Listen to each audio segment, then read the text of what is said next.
Assalamualaikum warahmatullahi wabarakatuh. Bismillahirrahmanirrahim.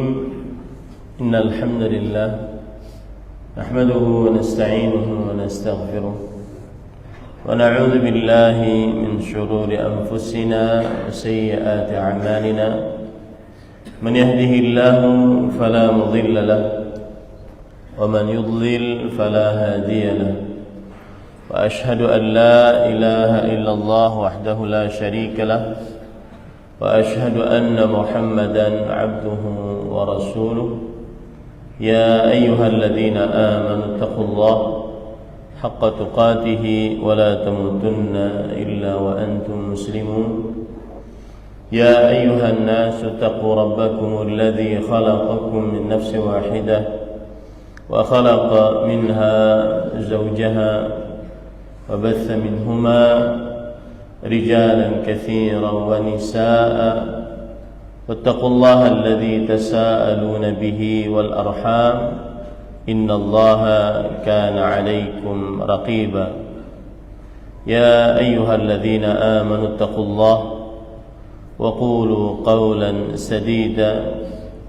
يصلح لكم أعمالكم ويغفر لكم ذنوبكم ومن يطع الله ورسوله فقد فاز فوزا عظيما. أما بعد فإن أصدق الحديث كتاب الله وأحسن الهدي هدي محمد صلى الله عليه وعلى آله وسلم وشر الأمور محدثاتها وكل محدثة بدعة وكل بدعة ضلالة وكل ضلالة في النار. Alhamdulillah, kita bersyukur pada Allah Subhanahu wa taala pada hari ini, hari Ahad ba'da subuh 12 Syawal 1445 Hijriah, bertepatan dengan 21 April 2024. Kita dimudahkan oleh Allah Subhanahu wa taala untuk duduk bersama di Masjid Aisyah Lawata, Mataram, Nusa Tenggara Barat dalam sebuah kajian Islam ilmiah tematik, mengangkat tema likai nanshatu fil amal, agar semangat untuk mengamalkan ilmu. Salawat dan salam semoga selalu Allah berikan kepada Nabi kita Muhammad sallallahu alaihi wa ala alihi wasallam, pada keluarga beliau, para sahabat, serta orang-orang yang mengikuti beliau sampai hari kiamat kelak. Dengan nama-nama Allah yang husna dan sifat-sifatnya yang ulia, kita berdoa, Allahumma inna nas'aluka ilman nafi'an wa rizqan tayyiban wa amalan mutaqabbala. Allahumma amin. Ahibati fillah, afanillah wa iyyakum jamaah Masjid Aisyah Lawata yang saya cintai karena Allah. Semoga Allah Subhanahu wa taala selalu memberikan afiat kepada kita di dunia dan di akhirat. Tema ini saya angkat adalah nasihat untuk diri pribadi sebelum para ikhwah dan akhwat sekalian.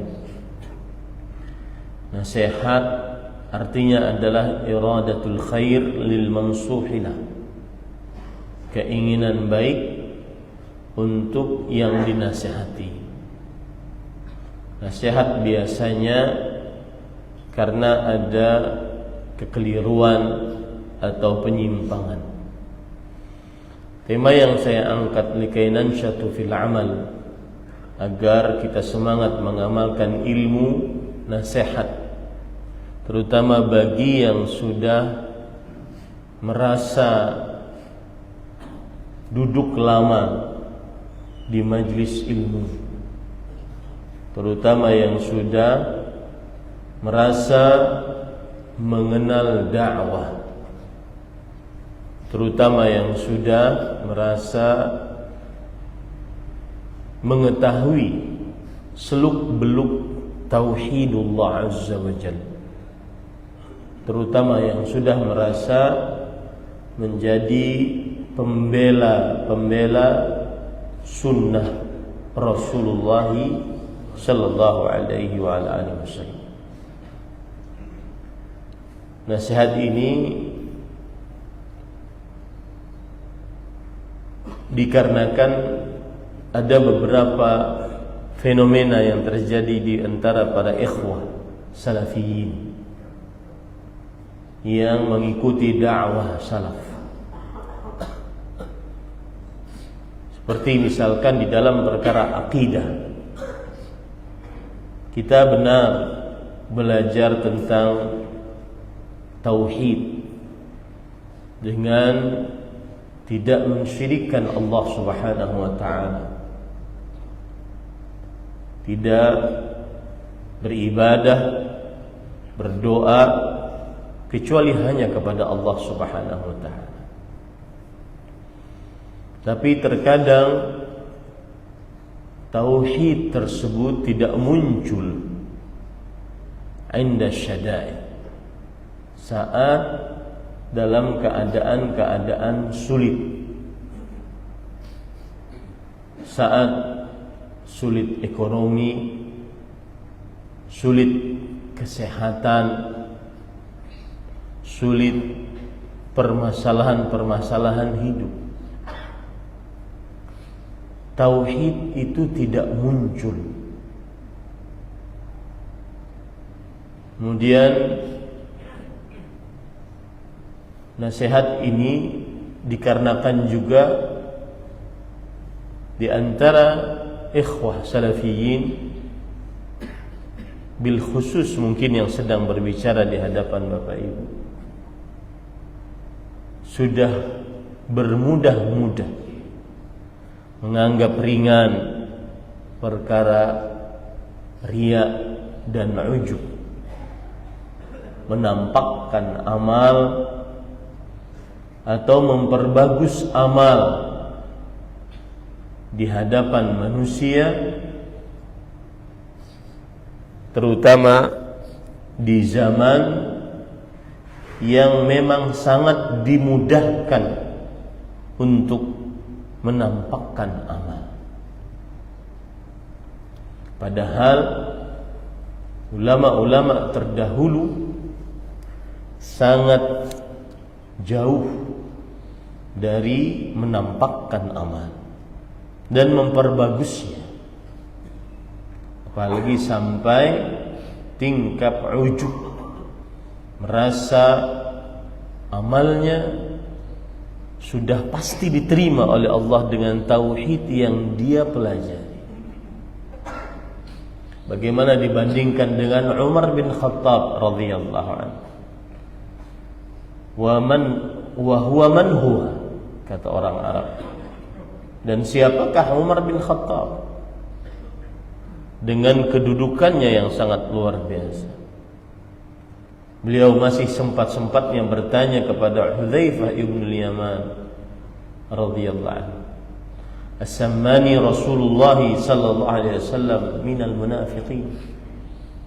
Apakah Rasulullah sallallahu alaihi wasallam menamaiku, mendaftarku di dalam daftar orang-orang munafik? Itu pemimpinnya salafus salih, yang bukan hanya sekedar mengklaim saya salafi, tapi masih yakhafu ala nafsihi nifaq, takut terhadap dirinya kemunafikan. Kita di zaman yang dimudahkan untuk berbuat riya, berbuat ujub, menampakkan amal, tidak mengamalkan apa yang dikatakan oleh Talha bin Ubaidillah in istata'ta an yakuna laka khabi'ah min 'amalik faf'al. Jika engkau sanggup untuk menyembunyikan atau memiliki amalan rahasia, maka lakukanlah. Nasihat ini bahkan mohon maaf kepada para ustaz yang hadir, penyimpangan tentang menampakkan amal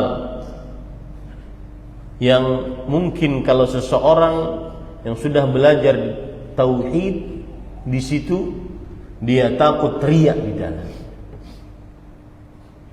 Dan ini saya nasihatkan terutama untuk para ustaz-ustaz, para pendakwah yang banyak pengikutnya, ustaz-ustaz yang saya sebut pribadi sebagai ustaz-ustaz yang masyhur, yang diberikan kemasyhuran oleh Allah Subhanahu wa taala. Hati-hati dari menampakkan amal, antara riya dan mengajak orang-orang untuk beramal sangat tipis bedanya. Nasihat ini juga dikarenakan ada orang yang istiqamah, asalnya di jalan sunnah, di jalan tauhid, kemudian benar-benar jauh dari sunnah dan tauhid, sibuk dengan dunia, tidak dikenal lagi dengan jalan sunnah dan tauhid, jauh dari ibadah. Ada ceramah menarik saya dengar kemarin, Al-Syekh Al-Imam Al-Mujaddid Abdul Aziz bin Abdullah Ibnu Baz rahimahullah. Beliau ditanya, apa sebab seseorang awalnya istiqamah di atas tauhid dan sunnah, kemudian dia yanharif, dia kemudian menyimpang dari tauhid dan sunnah tersebut. Apa sebabnya? Maka jawaban kata beliau antara dua. Annahu la yakhafu Allah azza wa jalla. Dia tidak takut kepada Allah azza wa jalla.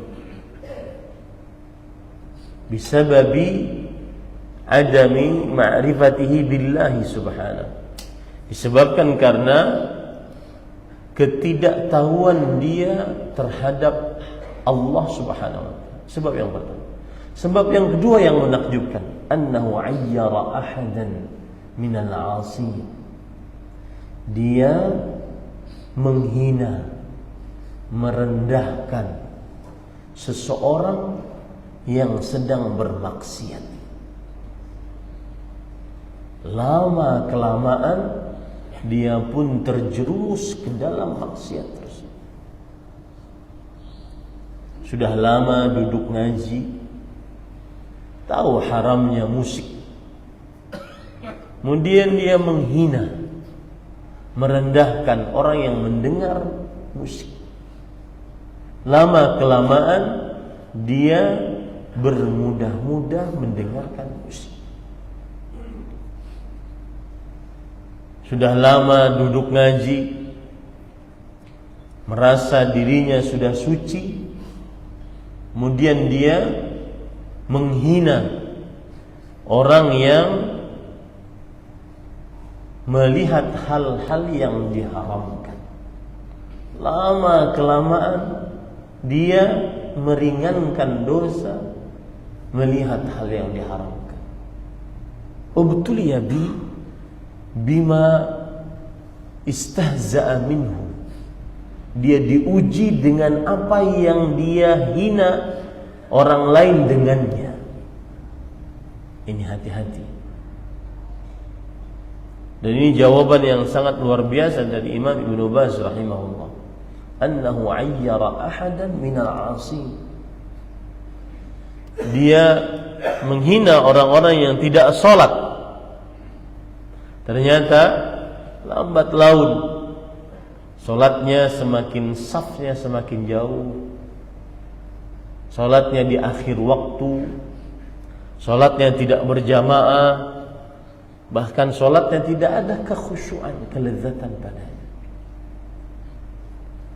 Nah, ini yang salah satu penyebab mengapa saya mengangkat, dan kedatangan saya di Lombok, NTB pada kesempatan kali ini, insyaallah kajian-kajiannya semuanya nasihat untuk diri kita, bukan untuk orang lain.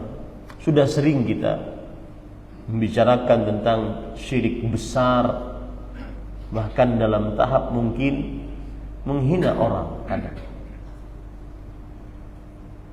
Padahal jangan sampai tauhid yang Allah Subhanahu wa taala berikan kepada kita tujuannya adalah untuk menyombongkan diri di hadapan orang. Tadi ayat yang dibaca oleh imam di ayat yang di rakaat yang pertama, wa asbagha 'alaikum ni'amahu zahiratan wa batinah. Itu ayat agung. Allah memberikan kepada kalian nikmatnya secara lahir dan batin. Salah satu nikmat yang paling agung adalah berakidah yang benar. Tapi ingat, berakidah yang benar bukan bermaksud untuk menghina orang berakidah yang menyimpang.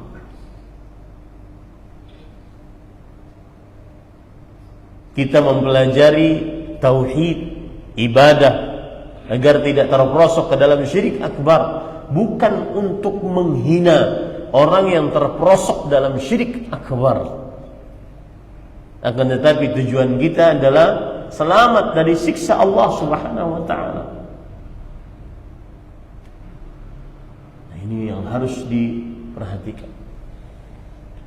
Salah satu sebab juga kenapa diangkat tema ini, nasihat untuk dari dalam diri kita agar kita semakin introspeksi. Ibadah-ibadah yang kita kerjakan mulai malas, mulai tidak ada kelezatan di dalamnya, sekedar tunai kewajiban, sekedar merasa sudah mengerjakan ibadah tersebut. Belum lagi berbicara masalah istiqamahnya. Apalagi kita dalam bulan Ramadan sudah dilatih oleh Allah Subhanahu wa taala untuk memperbanyak membaca Al-Qur'an, memperbanyak berzikir kepada Allah Subhanahu wa taala. Ada perkataan antara dua yang mengatakan, Imam Al-Qayyim atau Imam Syafi'i rahimahullah. Beliau mengatakan, "Idza kana yaumul qiyamah," jika nanti pada hari kiamat, "inkashafal ghita," semua akan nampak. "Wanqata'atis subul," dan semua jalan tertutup. "Illa dzikrullah azza wa jalla," kecuali berzikir kepada Allah azza wa jalla. Coba ibadah zikir tersebut di antara orang-orang yang sudah ngaji tauhid, apakah benar-benar tertanam di dalam lisan kita? La yazalu lisanuka rataban bi dzikrillah. Masih saja lisanmu basah dengan berzikir kepada Allah Subhanahu wa taala. Tahu kita ilmunya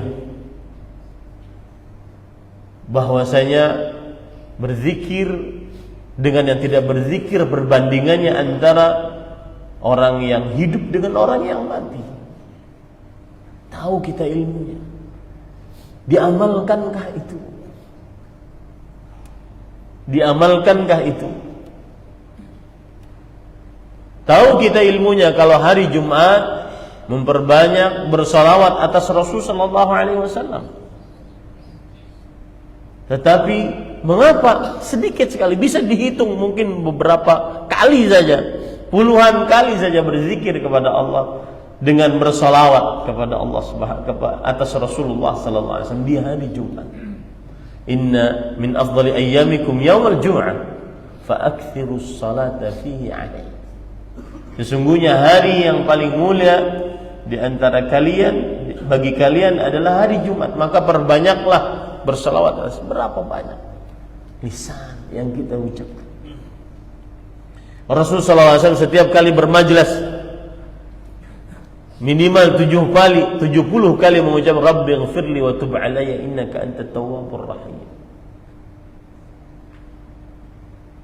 Ini paman-paman, kakak-kakak saya, kakek-kakek saya yang sudah berumur 40-an, tahu kita ilmunya. Hatta idza balagha shuddahu wa balagha 40 sana, sampai jika dia sudah dewasa, kemudian sampai kepada umur kesempurnaan 40. Dan hati-hati, saya pesan, kalau orang sudah umur 40, hati-hati memilih kebiasaan, karena kebiasaannya tidak akan berubah. Maka dia berdoa kepada Allah Subhanahu wa taala, Rabbi auzi'ni an ashkura ni'mataka allati an'amta alayya wa ala walidayya wa an a'mala salihan tardah wa aslih li fi dhurriyyati inni tubtu ilayka wa inni minal muslimin. Tahu dia ayatnya, baca enggak? Tahu dia Al-Quran, penghafal Quran. Coba sekarang yang katanya sudah duduk lama ngaji, mohon maaf ya, ini nasihat. Kalau telinganya panas, ya berarti nasihatnya bermanfaat. Kita cukupkan dulu untuk mengoreksi amalan orang lain. Kita koreksi diri kita dulu. Menghafal Al-Quran bukan tugasnya para santri. Tugas kita sebagai seorang muslim yang ingin mendapatkan syafaat Rasul sallallahu alaihi wasallam. As-siyam wal Quran yashfa'an yaumil qiyamah. Puasa dan membaca Al-Quran adalah kedua-duanya pemberi syafaat nanti pada hari kiamat. Yuqalu li sahibil Quran, dikatakan kepada para penghafal Al-Quran, Iqra wartaqi warattil kama kunta turattil fid dunya fa inna manzilaka 'inda akhir ayatin taqra'uha. Menghafal Al-Quran, dikatakan kepada para penghafal Al-Quran, bacalah nanti pada hari kiamat, kemudian teruslah baca dan naiklah setiap ayat yang kau baca. Dan ada pelajaran menarik dari Imam At-Tibi rahimahullah, salah seorang pensyarah Sahih Bukhari yang perkataannya sering dinukil oleh Al-Hafidz Ibnu Hajar Al-Asqalani rahimahullah dalam kitab beliau Fathul Bari. Salah satu pelajarannya adalah orang yang hafidz Al-Quran 30 juz, nanti di hari kiamat dia akan baca ayat itu, satu ayat naik, satu ayat naik. Ketika dia sudah sampai minal jinnati wan nas, dia ulang lagi dari awal. Berarti tidak akan pernah berhenti naiknya. Coba introspeksi diri kita. Berapa banyak hafalanmu? Wahai yang sudah ngaji lama, yang sudah duduk di majelis ilmu, yang sudah ngaji tauhid, semestinya orang yang ngaji tauhid, salah satu bacaan dia yang paling dia suka baca, matanya dia, kalau bahasanya Syekh Profesor Dr. Abdul Razzaq bin Abdul Muhsin Al-Badr, law akafa an-nas 'ala al-Quran kama akafu 'ala al-mushaf, kama akafu 'ala al-jawwalat, la tuma'anna qalbuh wa la tabat hayatuh. Kalau seandainya orang i'tikaf, manusia i'tikaf matanya terhadap Al-Quran sebagaimana dia matanya i'tikaf terhadap handphonenya, niscaya dia akan senang hidupnya, akan bahagia. Mana pengamalannya? Bukankah salah satu tanda tauhidullah, dan ini adalah a'la maqamut tauhid, hub mahabbatullah azza wa jalla, cinta kepada Allah subhanahu wa ta'ala. Dan salah satu bentuk cinta kepada Allah, cinta kepada kalamullah azza wa jalla. Bahkan Khabbab ibn al-Arad mengatakan, taqarrab mastata', silahkan kerjakan ibadah kepada Allah untuk mendekatkan dirimu kepada Allah sesuai dengan kesanggupanmu. Wa'lam annaka lan tataqarraba ilaih ahabba min kalami. Ketahuilah bahwasanya engkau tidak akan pernah bisa mendekatkan diri kepada Allah Subhanahu wa taala dengan sesuatu yang paling dicintai oleh Allah dibandingkan dengan membaca Al-Qur'an. Coba hitung sekarang saya tadi menyebut tanggal 12 Syawal. Sudah berapa lembar dibaca Al-Qur'an? Sesudah kita hatam habis-habisan kemarin bulan Ramadan. Rabbu Ramadan, Rabbus syuhuri kulliha. Kenapa ada malas itu, wahai ahli tauhid? Wahai para ikhwan. Kenapa ada alladzina hum an salatihim sahun, yang lalai tentang salatnya? Imam Ibnu Katsir rahimahullah menyebutkan lalai salat ada beberapa hal. An fi'liha bil kulliyah, tidak mengerjakan salat sama sekali. Wa an waqtiha al muqaddari laha syar'an, tidak mengerjakan salat pada waktunya. Yuakhirunaha ghaliban aw daiman, mengakhirkan waktu salat selalu atau terus menerus, padahal dah ngaji tauhid, tidak salat di masjid. Padahal para salafus saleh yang buta tidak diizinkan oleh Rasul sallallahu alaihi wasallam. Kenapa itu? Dianggap ringan itu. Dan Abdullah bin Umar radhiyallahu anhuma atau Umar bin Khattab pernah terlambat salat asar. Kemudian beliau bersedekah dengan kebunnya. Bentuk muhasabah. Kadang ada perasaan terlambat salat enggak apa-apa. Tidak berjamaah salat tidak mengapa. Yang penting sudah ngaji tauhid. Ini kekeliruan besar. Semestinya semakin ngaji tauhid semakin semangat beribadah, dan itu yang kita kenal dari masyayikh kita.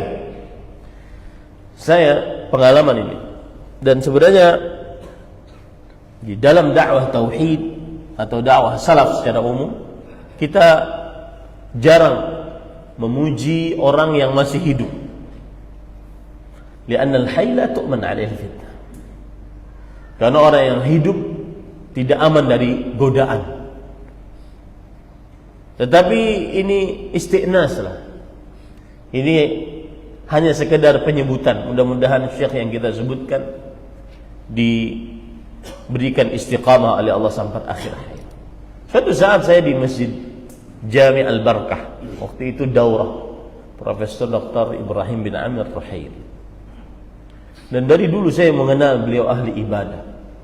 Setiap jam 9 pagi senantiasa salat duha. Jam 9 pasti salat duha. Istiqamah itu yang dicari. Wahai salafiyin, wahai ahlu tauhid. Suatu saat beliau tentunya dalam keadaan safar di Jakarta. Kemudian setelah salat maghrib, tidak ada daurah. Setelah berzikir lama, dan benar-benar berzikir para ikhwan. Ingat ya, benar-benar berzikir. Saya sering perhatikan, saya sering duduk di samping beliau, sengaja saya perhatikan. Benar-benar berzikir. Tidak seperti sebagian orang yang sudah mengenal dakwah, habis salam salat tidak berzikir. Jangankan zikir pagi, zikir setelah salat saja tidak, ngobrol. Maka para ikhwan yang dirahmati oleh Allah Subhanahu wa taala, habis berzikir lama, kita nunggu nih. Syekh mau kemana? Ternyata saya sholat 2 rakaat. Saya langsung tanya kepada pengawalnya, ya Syekh enggak jamak atau enggak qasar. Enggak. Karena beliau menganggap beliau sudah menjadi ahli balad. Beliau menganggap sebagai sudah penduduk di sini. Sholat. Habis sholat lagi 2 rakaat. Kita kira selesai, sholat lagi 2 rakaat. Ahli ibadah. Orang salaf itu ahli ibadah. Dan saya tanya, apakah kebiasaan beliau antara setelah azan, setelah sholat maghrib beliau sholat 6 rakaat? Ya. Itu kebiasaan Abdullah bin Mas'ud radhiyallahu anhu. Ini para ikhwan yang dirahmati oleh Allah Subhanahu wa taala. Maka ini nasihat. Belum lagi nasihat yang berkaitan, kalau tadi saya singgung tentang akidah, tentang ibadah. Nasihat yang berkaitan dengan muamalah. Yang pertama, kesepakatan. Ini pengalaman. Saya pimpinan pesantren. Berapa banyak para musyrif yang sudah ngaji lama katanya, sudah kenal dakwah, tidak sesuai dengan kesepakatan. Tekan kontrak 1 tahun, tetapi tidak sampai 1 tahun berhenti. Mana al-muslimuna ala syurutihim? Orang Islam sesuai dengan kesepakatannya. Sering seperti itu. Dan selalu dianggap pesantren sebagai lembaga pendidikan yang tidak ada marwah, kekuatan hukum di atasnya. Kalau dia bekerja di sebuah instansi umum, maka dia sangat menjaga kesepakatan tersebut. Akan tetapi pesantren asal-asal aja lah. Itu dari orang-orang yang sudah ngaji lama. Tak boleh para ikhwan. Al-muslimun ala syuruti. Orang muslim sesuai dengan kesepakatan. Belum lagi hutang. Urusan hutang. Yughfaru lisyahidi kullu dzam illa ad-dain. Yang artinya orang yang mati syahid akan diampuni dosanya kecuali hutang. Bayar hutang. Berapa banyak orang-orang bersepakat di dalam sebuah kesepakatan, dan bahkan sebagian orang malas untuk bersyarikat dalam sebuah usaha dengan orang yang sudah ngaji, yang sudah lama ngaji. Enggak amanah, Ustaz. Mana tauhidnya? Mana makhafullah azza wa jal, takut kepada Allah subhanahu wa ta'ala, yang itu adalah salah satu jenis tauhid kepada Allah subhanahu wa ta'ala. Khasyatullah, innama yakhshallaha min ibadihi al-ulama. Al-ilm khasyatullah. Sesungguhnya yang takut kepada Allah hanyalah orang-orang yang ulama. Khasyah, takut dibarengi dengan pengetahuan tentang Allah subhanahu wa ta'ala. Kenapa tidak sesuai dengan kesepakatan yang sudah disepakati? Kenapa tidak sesuai dengan janji yang sudah dijanjikan? Ketepatan waktu, sesuai dengan kesepakatan. Itu muamalah. Dan sedikit mulai bermudah-mudah di dalam urusan ribawi.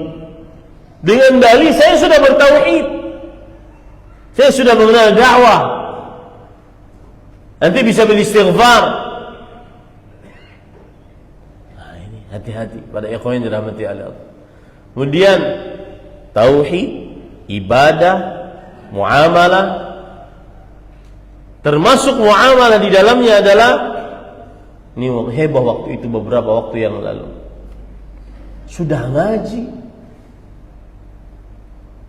terserempet dengan syahwat terhadap perempuan, bermudah-mudah berhubungan dengan para perempuan yang bukan mahramnya. Mana asar pengaruh dari tauhid yang dia lakukan, yang dia ilmui? Maka para ikhwan yang dirahmati oleh Allah Subhanahu wa taala, kita sering mendengar man yuridillahu bihi khairan, apa lanjutannya? Yufaqihu fid din. Siapa saja yang diinginkan oleh Allah Subhanahu wa taala kebaikan, niscaya Allah Subhanahu wa taala akan memahamkan kepadanya urusan agama. Dan ini adalah syarat wal masyrut. Yang ingin kebaikan dipahamkan agama oleh Allah Subhanahu wa taala. Pemahaman agama, pemahaman terhadap agama adalah syarat untuk mendapatkan kebaikan dari Allah Subhanahu wa taala. Syarat wal masyrut dia. Tetapi ingat, pemahaman agama di sini bukan hanya sekedar ilmu, tidak dibarengi amal. Bukan hanya sekedar menghafal, tidak dibarengi dengan amal. Contoh misalkan, lihat penjelasan Imam Ibnu Qayyim rahimahullahu taala di salah satu kitab beliau, yaitu Miftah Daris Sa'adah. Beliau mengatakan, wa hadza idza urida bil fiqhi al-ilmul mustalzimu lil amal. Yang artinya, kebaikan yang dimaksud di dalam hadis tadi, siapa saja yang diinginkan oleh Allah kebaikan, kebaikan yang dimaksud dalam hadis tadi adalah ilmu yang mengkonsekuensikan amal. Yang sudah ngaji lama semestinya dia lebih banyak amalnya. Bahasa Arab misalkan, Imam Ibnu Qayyim mengatakan, la ya'rifu fadl al-Quran illa man 'arafa kalam al-Arabi. Tidak akan ada yang tahu keagungan Al-Quran kecuali bagi siapa yang mengetahui bahasa Arab. Sudah berapa lama duduk di majelis ilmu? Kok nggak bisa-bisa bahasa Arab? Wajib hukumnya seorang muslim belajar bahasa Arab. Itu bukan tugasnya para santri, para ustadz, para kiai, para tuan guru, tidak. Tugas setiap muslim agar Al-Quran dijadikan bukan hanya untuk dibaca. Perkataan yang turun-menurun dikatakan oleh Abdullah bin Mas'ud, dikatakan oleh Al-Fudail bin Iyad, dikatakan oleh Al-Hasan Al-Basri, inna Allah anzala Al-Quran liyu'mala bih.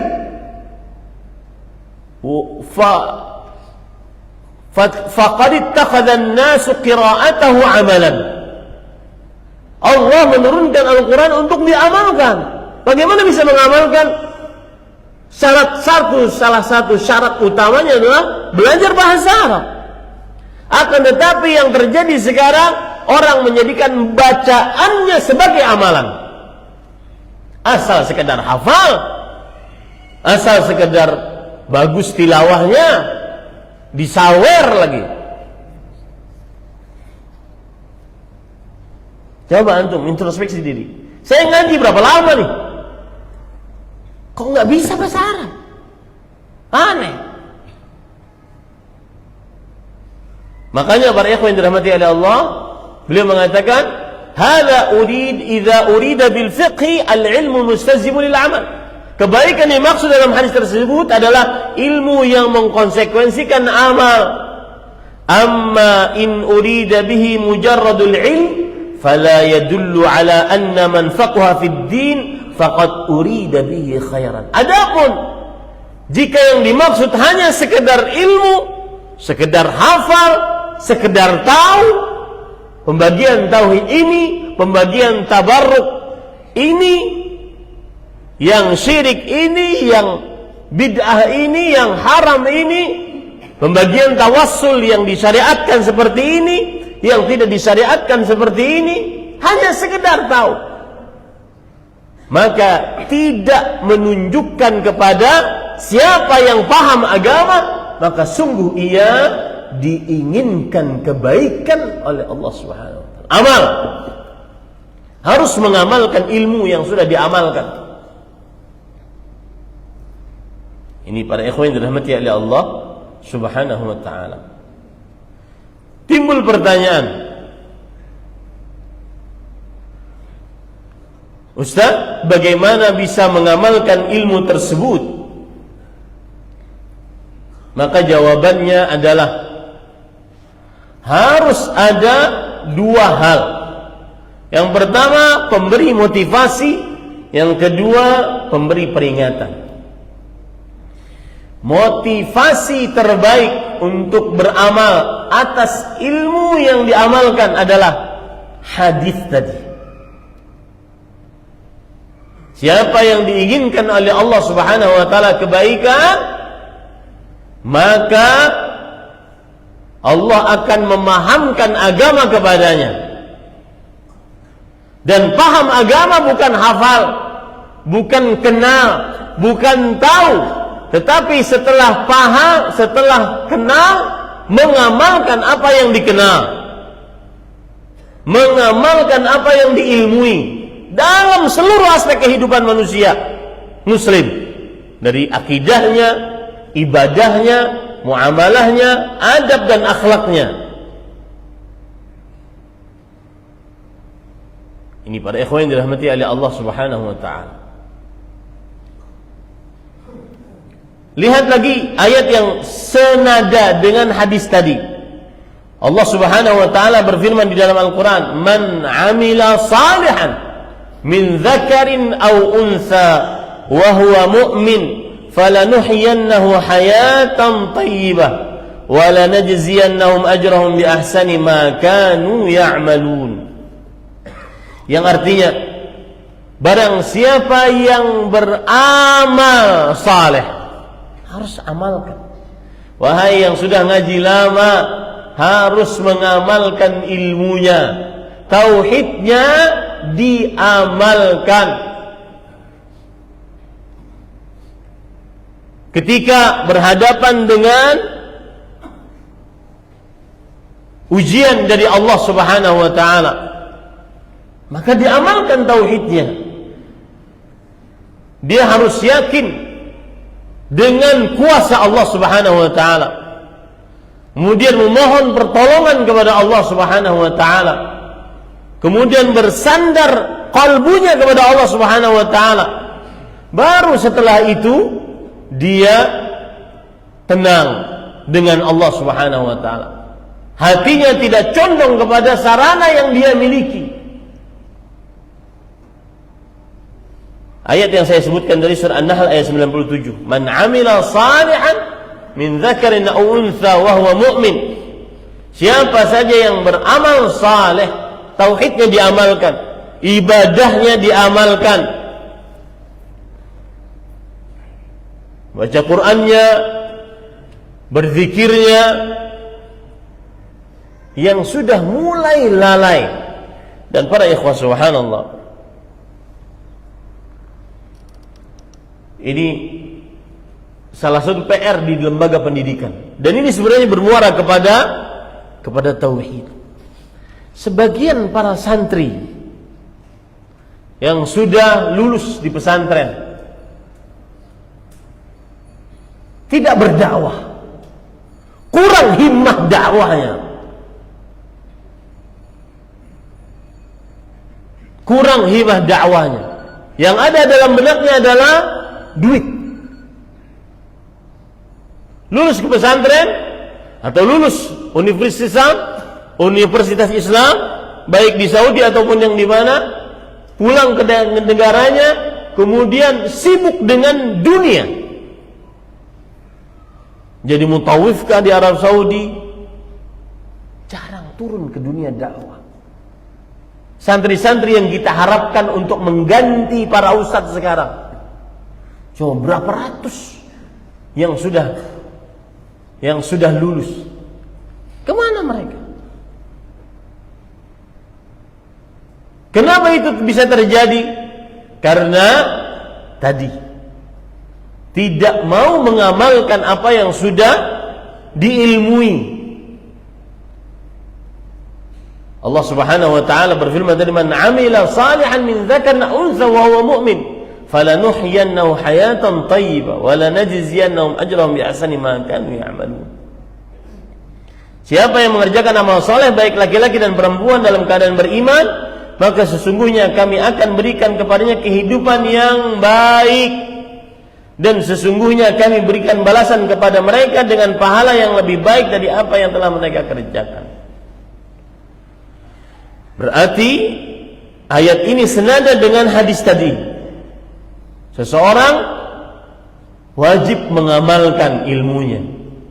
Bagaimana kiat agar bisa mengamalkan ilmunya? Yaitu dia yakini baik-baik kalau mengamalkan ilmu dapat kehidupan yang baik. Dan ingat Pak, mengamalkan ilmu bukan hanya sekedar urusan ibadah, urusan tauhid, urusan muamalah, urusan adab dan akhlak. Tadi saya ingin bercerita, ada penyimpangan-penyimpangan syahwat di antara orang yang sudah ngaji, bahkan sampai kepada berzina. Yang sudah bercadar berzina dengan orang yang sudah ngaji, bahkan ustaz. Kenapa bisa seperti itu para ikhwan? Karena tadi ilmunya hanya sekedar tahu, tidak masuk ke dalam kalbunya dan untuk diamalkan.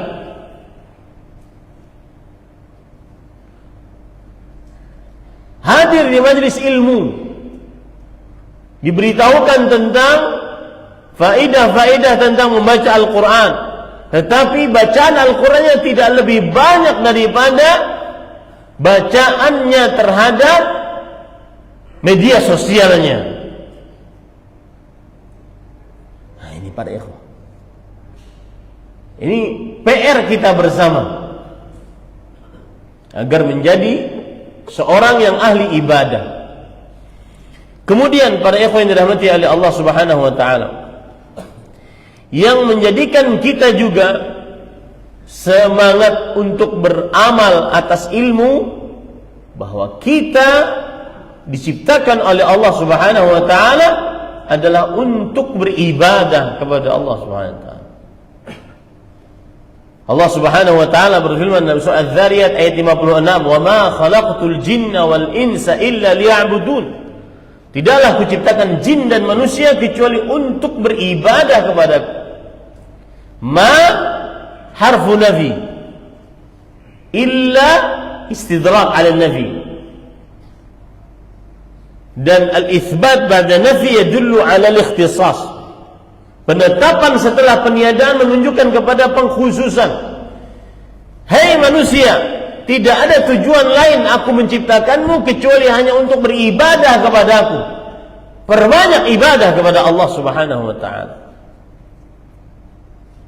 Pergi Jumatan, mana hadis yang wabtakar, wabtakara, bersegera. Semestinya yang ngaji sunnah mengerjakan ini. Bersegera pergi ke masjid. Man raha fi sa'atil ula faka'annama qarraba badana. Siapa yang pergi salat Jumat di waktu yang pertama, seakan-akan dia berkurban dengan onta. Yang ada adalah ketika imam naik ke atas mimbar. Maka para ikhwah, begini, kalau ada orang yang awam, tidak duduk di majelis ilmu, kemudian dia berlaku seperti itu, dalam tanda kutip, ya memang itu ilmunya, wajar dalam tanda kutip.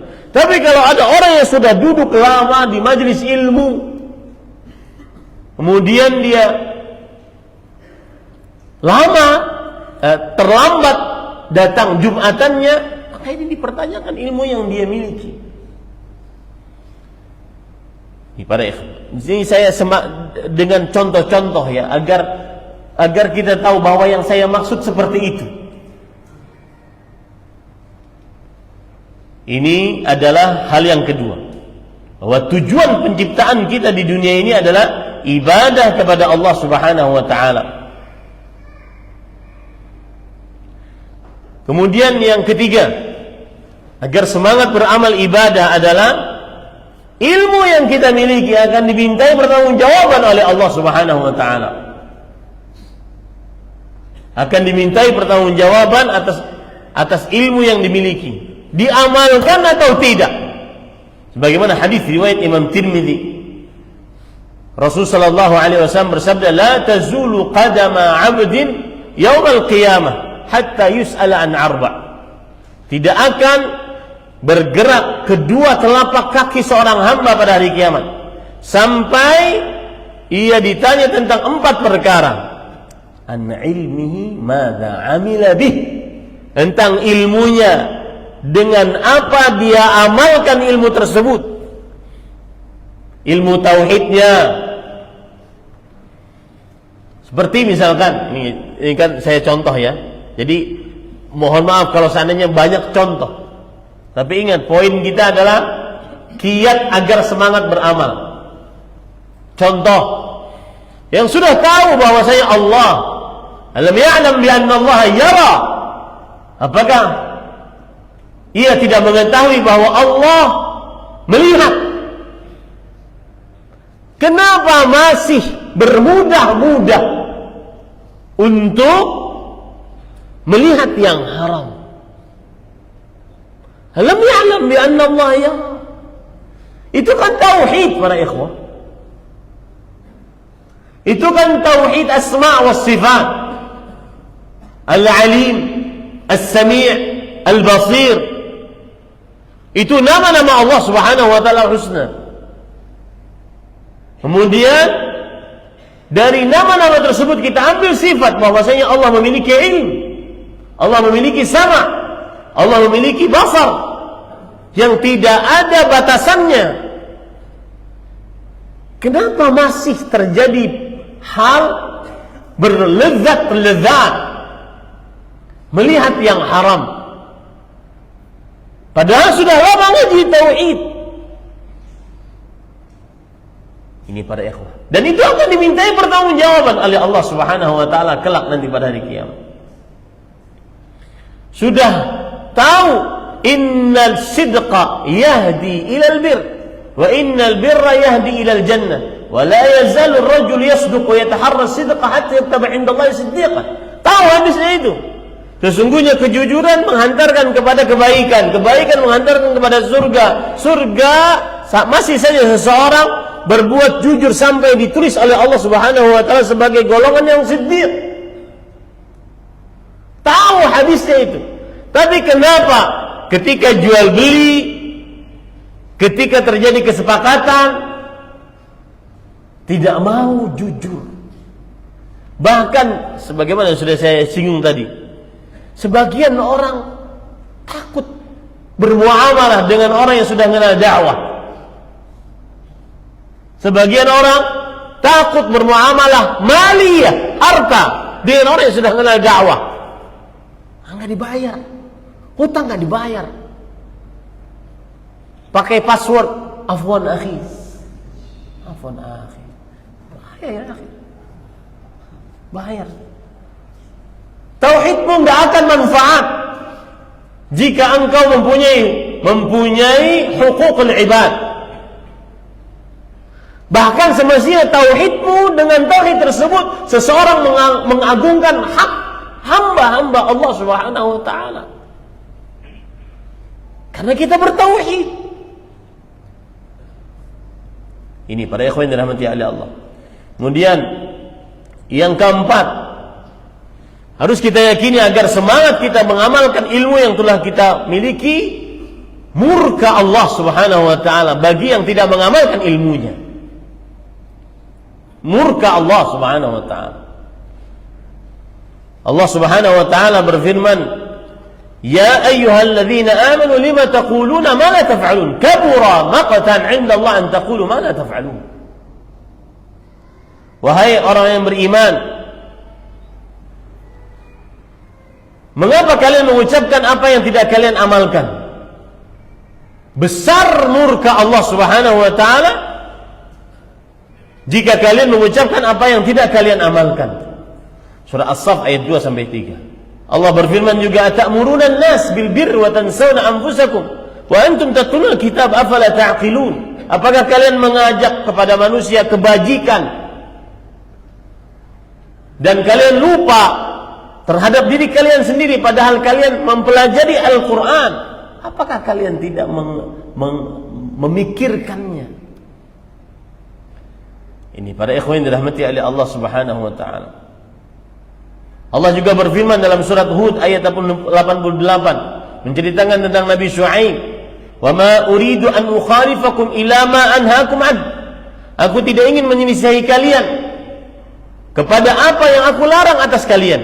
Artinya kita benci maksiat tersebut, tetapi kenapa terperosok ke dalamnya? Nah, hati-hati. Saya sebutkan tadi, jangan mencela orang yang bermaksiat, bahkan kepada orang yang melakukan kesyirikan akbar, bertawassul, meminta berdoa kepada orang yang sudah mati, ataupun meminta berkah kepada selain Allah Subhanahu wa taala. Jangan pernah cela orang-orang yang terperosok ke dalam kesyirikan. Hina, jangan pernah dihina, tetapi didakwahi. Orang-orang yang terperosok ke dalam dosa-dosa besar, tetapi didakwahi, bukan dihina. Ini para ikhwan yang dirahmati oleh Allah Subhanahu wa taala.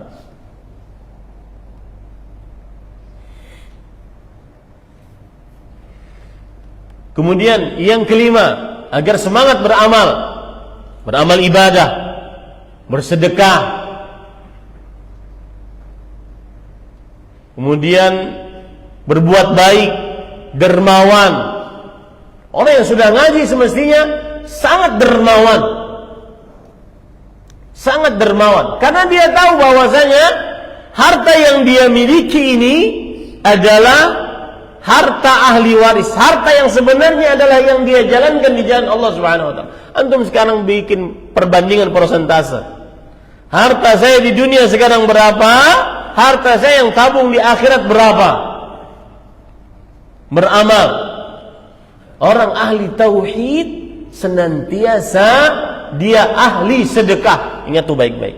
Ahli tauhid senantiasa ahli sedekah.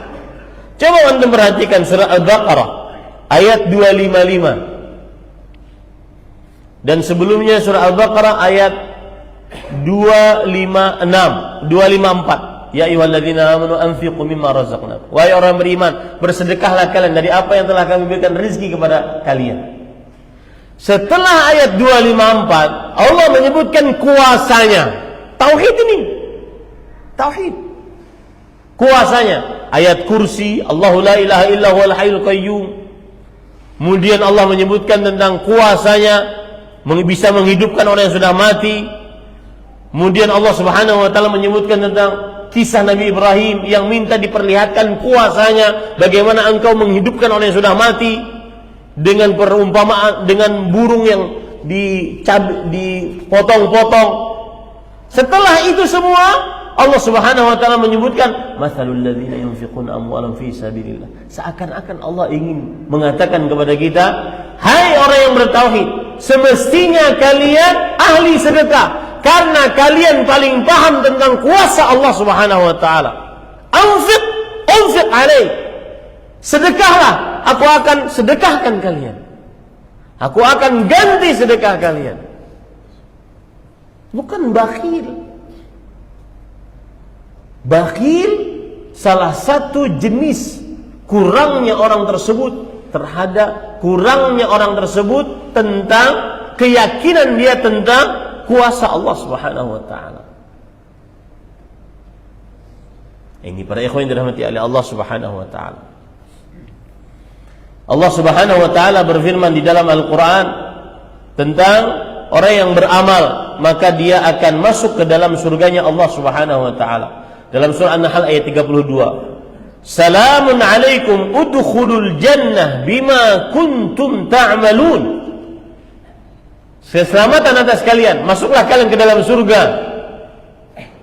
Masuklah kalian ke dalam surga disebabkan karena apa yang kalian sudah amalkan. Maka penyemangat untuk beramal saleh adalah seseorang masuk ke dalam ingin masuk ke dalam surganya Allah Subhanahu wa taala. Yang terakhir, para ikhwan yang dirahmati oleh Allah Subhanahu wa taala,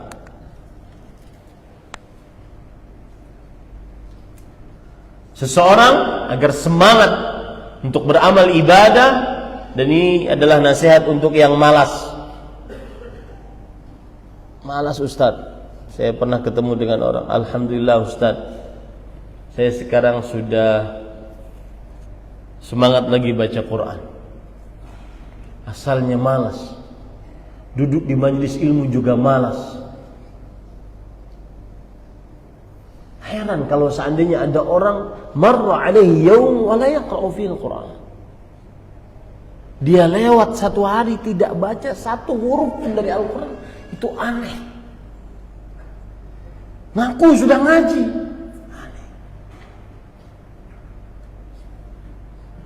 Ini para ikhwan yang dirahmati oleh Allah Subhanahu wa taala. Maka para ikhwan yang dirahmati oleh Allah Subhanahu wa taala, salah satu kiat agar hilang malas dalam beramal ibadah, salat tepat pada waktunya di masjid, berzikir setelah salat, zikir pagi, zikir sore, baca Quran, amal ibadah yang semestinya dia lakukan, salat malam, salat witir.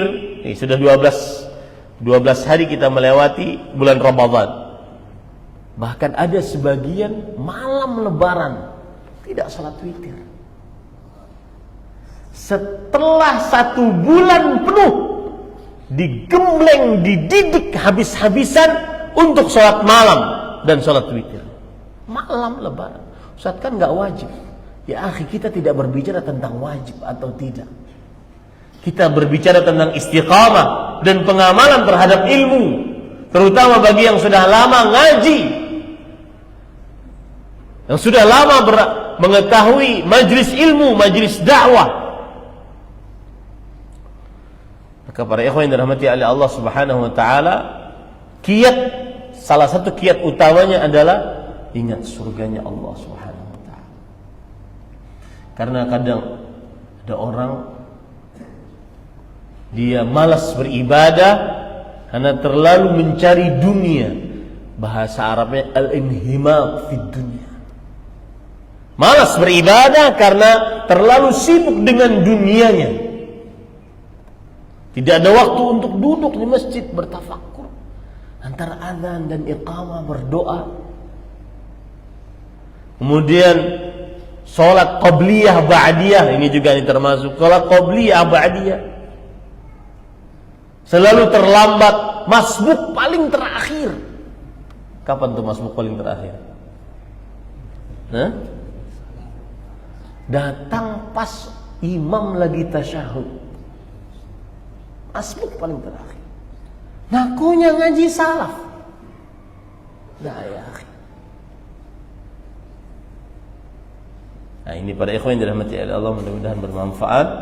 Wallahu alam, sallallahu nabi Muhammad. Dan sekali lagi saya datang di sini, nanti insyaallah juga kajian ibu-ibu, kemudian nanti maghrib kita kajian lagi, semuanya berisi nasihat. Kita nggak ngoreksi orang, koreksi diri sendiri. Hasibu anfusakum qabla an tuhasabu yaumal qiyamah. Hitung dosa kita masing-masing. Nah ini ada pertanyaan menarik. Apa perbedaan menghina dan mengingkari pelaku maksiat? Mengingkari hukumnya wajib sesuai dengan urutannya. Man ra'a minkum munkaran falyughayyirhu biyadihi.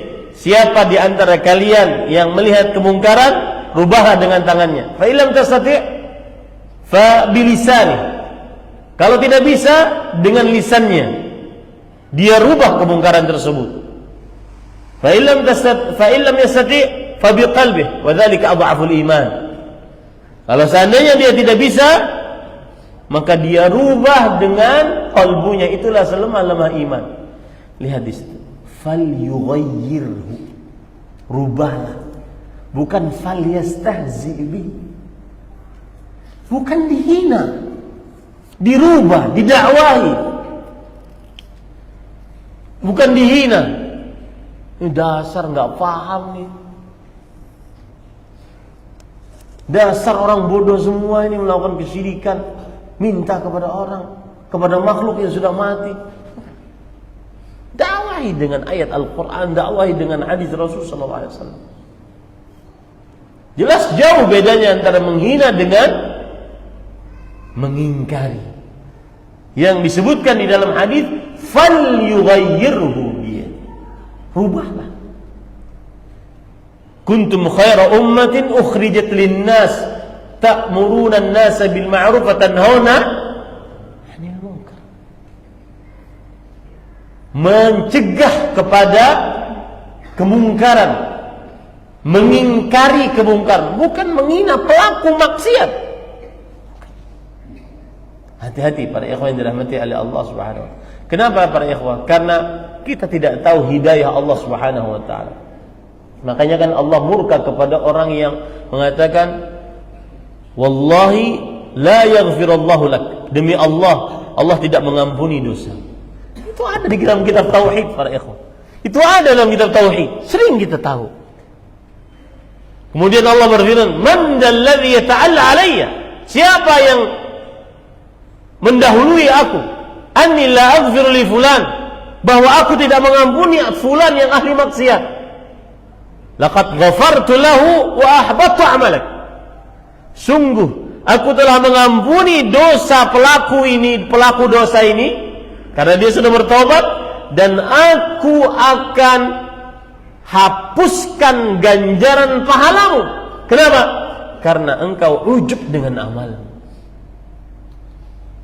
Maka pada ikhwan yang dirahmati oleh Allah Subhanahu wa taala, mari kita introspeksi diri kita masing-masing agar ilmu yang kita dapati benar-benar terasa, salat yang kita kerjakan lezat.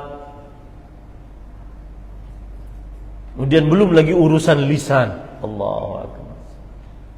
Lisan. Jangankan orang lain, pelaku syirik, pelaku bid'ah, tetapi kadang ustadznya diribah oleh dia. Ngaku ngaji tauhid, ngaku ngaji sunnah. Dan para ikhwan yang dirahmati oleh Allah Subhanahu wa taala,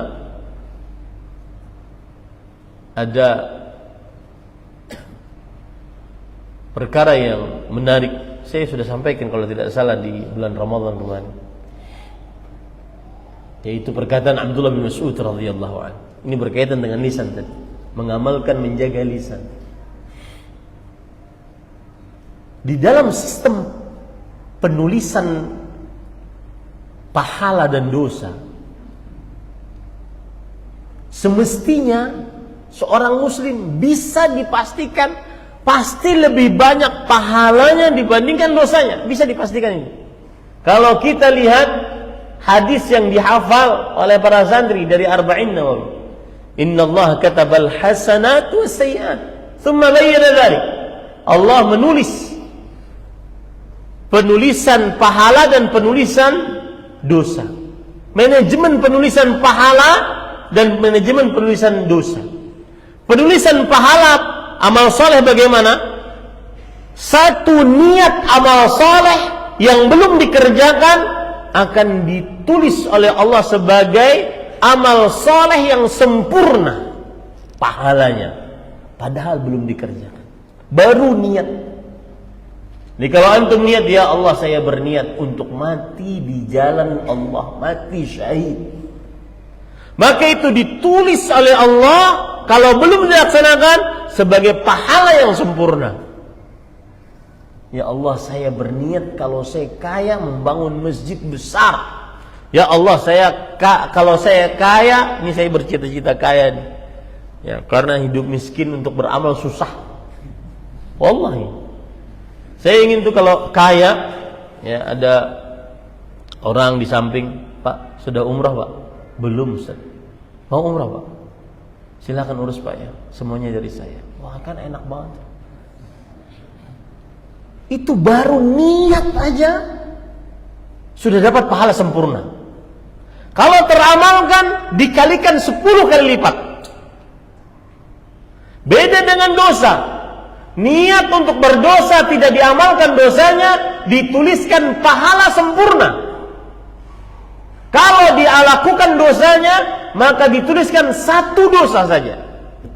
Aturannya ketika nanti ditimbang oleh Allah, maka pahalanya lebih banyak daripada dosanya.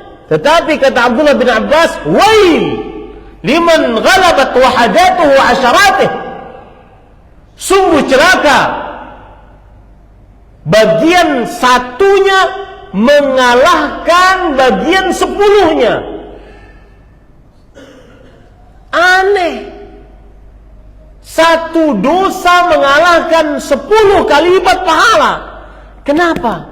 Apa penyebabnya? Lisan. Riba orang.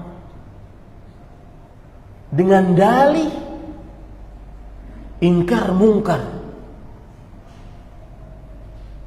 Riba orang pelaku maksiat. Riba orang melakukan kesyirikan.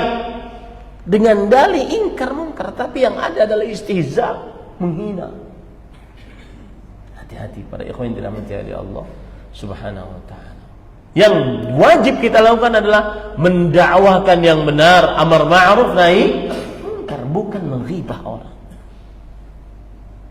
Nah, ini nasihat ya, agar kita benar-benar bisa mengamalkan ilmu yang disampaikan, dan semoga yang disampaikan bermanfaat. Sudah 1,5 jam insyaallah cukup nasihat pagi ini. Nanti kajian khusus untuk ibu-ibu, karena saya peminta khusus untuk ibu-ibu dengan tema hak-hak istri yang wajib dilakukan oleh suami. Ustaz, itu kan tema semestinya disampaikan kepada para lelaki. Enggak, saya ingin menyampaikan kepada ibu-ibu agar ibu-ibu tahu haknya, tidak dizalimi oleh para lelaki. Ya, karena para perempuan itu komunitas yang lemah, dan itu disebutkan oleh Rasulullah. Fa innahunna awanun 'indakum. Mereka itu tawanan di tengah-tengah kalian wahai para lelaki. Gak bisa sholat kecuali sholat sunnah kecuali dengan izin suami. Gak bisa puasa sunnah kecuali dengan izin suami. Gak bisa keluar rumah kecuali dengan izin suami, dan seterusnya. Gak bisa menerima tamu kecuali dengan izin suami. Lemah. Berapa banyak para perempuan dizalimi gara-gara tidak tahu haknya. Dan laki-laki, terutama yang sudah ngaji, kadang-kadang berdalih dengan, sudah, apapun yang saya lakukan sebagai suami, kamu gak ada urusan, tugasmu cuma taat. Saya mau selingkuh, saya mau hubungan dengan perempuan, kamu taat, gak ada urusan dengan saya. Nah, itu kezaliman. Gara-gara sang istri tidak tahu haknya. Nah, saya akan beritahu hak-hak mereka sehingga mereka bisa meminta haknya nanti kepada para suami. Semoga bermanfaat. Wallahu a'lam. Sallallahu alaihi Muhammad. Walhamdulillahirabbil alamin. Subhanakallahumma hamdika asyhadu an la ilaha illa anta astaghfiruka wa atubu ilaik. Wassalamualaikum warahmatullahi wabarakatuh.